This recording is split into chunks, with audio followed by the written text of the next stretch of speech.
Hello, everyone, and welcome back to Wordy Tales. Have you ever felt fear? Real, paralyzing fear? Sometimes fear feels like a giant wall standing between us and our happiness. Today, we have a special story about a gentle rabbit, a mysterious cave, and a lesson about courage. So, find a comfortable spot, take a deep breath, and let's step into the forest. Once upon a time, deep within a valley surrounded by misty green hills, there was a dense forest. The air in this forest was always cool and damp. The trees were tall and twisted, casting long, deep shadows on the ground. In this forest lived a rabbit named Barnaby. Barnaby had soft brown fur and large, listening ears. He was kind to everyone, but he had one weakness. He was very timid. A loud thunderclap would make him hide for hours. One morning the forest was particularly gray. Barnaby was hungry. He had been eating dry leaves and bitter grass for weeks. He sighed, rubbing his little tummy. I just wish I could find something sweet. Just one piece of fruit, or maybe a carrot. Suddenly he stopped. He pushed aside a large fern leaf, and there it was. Lying on a patch of dark moss was a perfect, large carrot. It was glowing with a vibrant, warm orange color. It looked like a piece of the sun had fallen onto the forest floor. I am the luckiest rabbit in the world, he whispered. He picked it up carefully, treating it like a fragile treasure. I won't eat it here, he decided. I will take it back to my safe, warm cave and enjoy it in peace. But then, tragedy struck. As he turned to leave, his foot slipped on a wet stone. Time seemed to slow down. He scrambled desperately but watched in horror as his beautiful orange carrot fell from his lips. It hit the water with a splash.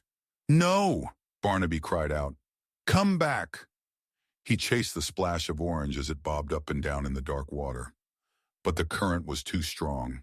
The carrot drifted further and further away until it disappeared over the edge of a waterfall. Gone. His treasure was gone. Exhausted and heartbroken, Barnaby dragged his tired body back to his cave. He just wanted to sleep and forget about his terrible day. This cave was his sanctuary, the only place where he felt truly safe from the world. But as he approached the entrance, Barnaby stopped. Something felt wrong. Usually his cave smelled of dry earth and dried flowers. But today the air coming from inside felt heavy. It felt like the darkness itself was watching him. Barnaby took a small step forward. Hello? He called out, his voice trembling slightly. Is anyone in there? Silence. Only the wind rustling the leaves answered him. Barnaby took another step. This is my home, he whispered. Please, answer me. Suddenly a sound erupted from the depths. It wasn't a normal voice. It was a booming, thunderous roar that echoed against the stone walls, magnifying 100 times. I am the warrior. I crush the bones of the rhino. I trample the elephant into dust. Who dares disturb my rest? Barnaby froze. His blood turned to ice. He had never heard a voice so loud, so deep, and so terrifying. Crush the bones of a rhino? Barnaby thought, his nose twitching uncontrollably. Panic took over. Barnaby didn't wait to ask questions. He spun around and ran faster than he had ever run before. He hid behind a large oak tree, shivering in the cold mist. He was homeless. A monster had taken his kingdom. Barnaby sat under the tree, weeping softly. Just then, a wolf came prowling by. The wolf was strong with sharp teeth and a coat of gray fur. He saw the crying rabbit and stopped. Why are you crying, little snack? The wolf asked, his voice rough and arrogant. Barnaby wiped his eyes.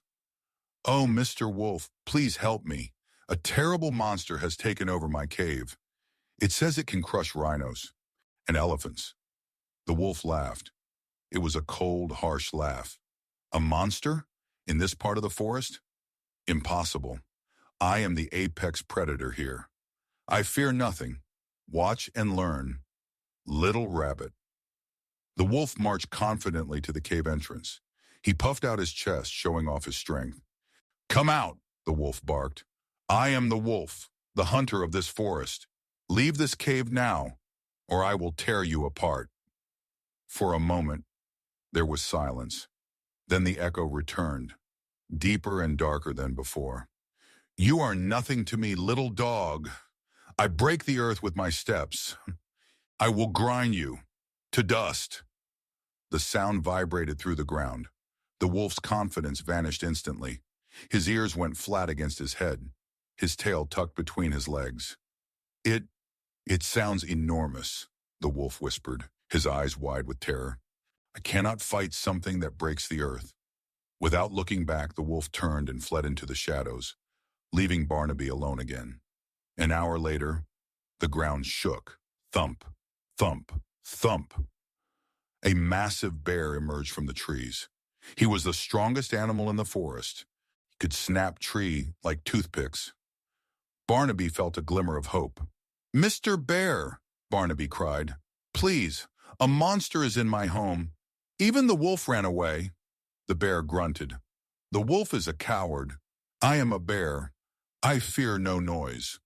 The bear lumbered to the cave. He stood on his hind legs, blocking out the light, and let out a ferocious roar that shook the leaves off the nearby bushes. "Roar! Get out!" But the cave roared back. "Is that a mosquito buzzing?" the voice from the dark mocked. "I am the destroyer. I have eaten armies for dinner. Run, before I crush you." The acoustic echo made the voice sound 10 times louder than the bear's roar. The bear stopped. He backed away slowly. He looked at the dark emptiness, imagining a beast with teeth the size of swords. I think I left my honey unguarded," the bear stammered. And just like the wolf, the mighty bear ran away in fear. Night was falling. The forest turned from teal to a deep, dark blue. The mist grew thicker, wrapping around the trees like a cold blanket. Barnaby had lost all hope. If the wolf and the bear couldn't save him, who could? He shivered, prepared to sleep on the cold, wet grass with no roof over his head. "Ribbit!" A small sound broke the silence. Barnaby looked down. A small, green frog was sitting on a wet leaf, blinking his large golden eyes. "You look sad, Barnaby," the frog croaked softly. Barnaby sighed, a long, heavy sigh. "It is hopeless, frog. A monster is in my cave. It scared away the wolf. It scared away the bear. It crushes rhinos." The frog tilted his head to the side. "A monster? Here? That is very strange," he said thoughtfully.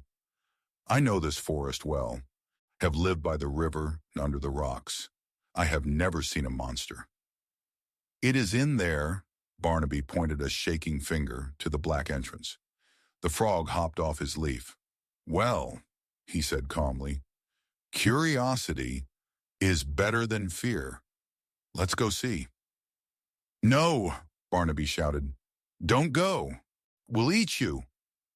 "Maybe," the frog smiled, "or maybe not." The frog didn't have sharp teeth. He didn't have big muscles like the bear, but he had something the others didn't have. He had a questioning mind. He hopped right up to the entrance. He didn't roar. He didn't threaten. He simply shouted with a clear, firm voice, "I am a frog. Who are you?" The voice boomed back, shaking the ground. "I am the crusher of—" The frog interrupted. Yes, you crush bones. We heard that. But show yourself. Come into the light." Inside the cave, the creature hesitated. It had never been challenged like this. The wolf and bear had threatened it, so it threatened back. But the frog just asked a question. Slowly, very slowly, a shadow appeared. Barnaby covered his eyes, expecting a giant beast with claws and fangs. But the shadow was small, very small. From the darkness, a tiny creature crawled out. It had many legs and a fuzzy body. It was a caterpillar, a harmless, tiny caterpillar. The caterpillar looked at the frog and Barnaby nervously. Please don't hurt me, the caterpillar squeaked in a tiny, high-pitched voice. I just wanted to sleep, but the cave is so big, and I was so lonely. I just wanted to sound tough so nobody would eat me. Barnaby's jaw dropped. The frog chuckled. You see, Barnaby? The frog said. The cave is shaped like a trumpet. It makes small sounds, echo like thunder. Monster wasn't real. The monster was only an echo. The sun began to rise. Warm, golden light flooded through the trees, chasing away the cold teal mist. The wolf and the bear watched from the bushes. Their faces were red with embarrassment. They realized that their big muscles couldn't save them, but a small frog's courage did. They had let their imagination defeat them. Barnaby looked at the tiny caterpillar, then at the wise frog. He took a deep breath and walked into his cave. It wasn't scary anymore. It smelled of dry earth and safety. It was just a home. Friends, life is very much like that cave. We often face problems that seem loud and terrifying. We hear the echoes in our minds, the fear of failure, the fear of judgment, the fear of the unknown. Our minds amplify these fears until they sound like monsters that can crush us. We run away, like the wolf. We panic, like the bear. And in doing so, we lose our homes, our dreams, and our peace. But often, if we just find the courage to walk closer, if we dare to ask what is really there, we find that the monster is just a caterpillar, casting a long shadow. Don't let the echoes control your life. Step into the cave, face the noise, and you might just find that there is nothing to be afraid of, after all. And now to complete our journey, welcome to the Wordy Treasures section. Let's unlock some special words from today's story to help you sound more natural in English. Number 1, timid, spelled T-I-M-I-D. To be timid means to be shy, easily frightened, and lacking courage. In the story, Barnaby was timid because he was afraid of everything, even a loud noise. Example, don't be timid. Speak up and share your great idea. Number 2, sanctuary, spelled S-A-N-C-T-U-A-R-Y. A sanctuary is a safe place, a place where you are protected from danger. For Barnaby, his cave was his sanctuary. Example, my bedroom is my sanctuary after a long, hard day. Number 3, paralyzing fear. Paralyzing comes from the word paralyze, which means you cannot move. So paralyzing fear describes a fear so strong that it makes you freeze completely. Like when the wolf heard the echo, he felt paralyzing fear. And finally, a special idiom, to make a mountain out of a molehill. A molehill is just a tiny pile of dirt. A mountain is huge. So this idiom means to treat a small problem as if it is a giant disaster. Animals made a mountain out of a molehill. The monster was just a tiny caterpillar, but they treated it like a giant beast. Remember, friends, don't let your imagination make mountains out of molehills.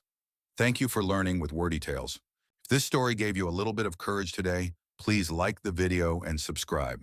See you in the next story.